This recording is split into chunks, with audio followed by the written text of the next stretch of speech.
lo and behold, the Raspberry Pi 2.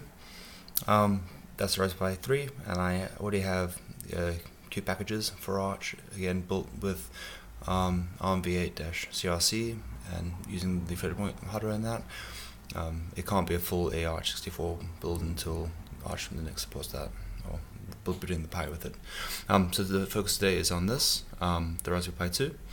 I took the Wayland API, compositor API that we have stabilized for 5.7, and then I took the pure QML example and extended that for my own purposes.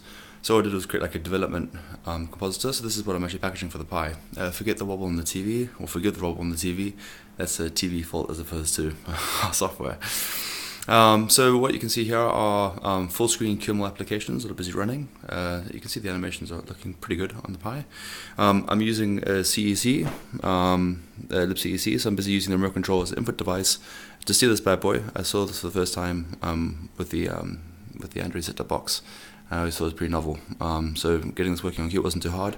I have to warn you, I was using the HDMI cable and my CEC stopped functioning, so I changed cable. Now this is on HDMI 1, everything's functioning perfectly again. So I was seeing erratic behavior. These kind of standards are always fairly untrustworthy when they're provided by random manufacturers who aren't very good at following specifications. But I digress. So you can just see the performance right now. One of the joys about getting Qt working on the Pi, let me focus on this bad boy correctly. It might be kind of hard to, it's unfortunate because, so this is the cool retro term by Swordfish. It's a very cool piece of kit. It enables you to actually, it's got some pretty swanky effects. Just to actually demonstrate where the Pi falls down here, right? So you can see that our CPU usage is kind of minimal in this regard. The GPU usage, however, is pretty damn high. So if I go all the way up to 1080p, then cool retro term falls up the sky. So at the moment I have a 1080p compositor busy compositing 720p client Wayland applications. As mentioned, this is pretty straightforward to set up. So like with the compositor, things like this, like surface destruction, like it was very easy to actually write this. As a person who's fairly clueless about how to write these kind of things normally. Yeah.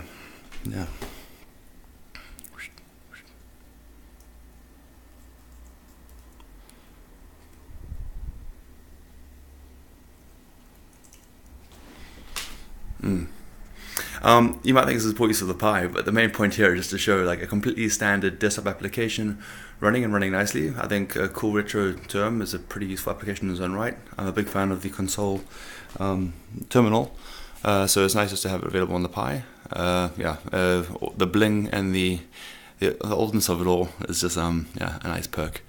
So again, you can just take QMake, compile like many Qt applications, and have them immediately useful and usable on the Pi. And as you can see over here, the performance is actually really good. The graphical performance is really good. Cool. Okay. Thank you. Cheers.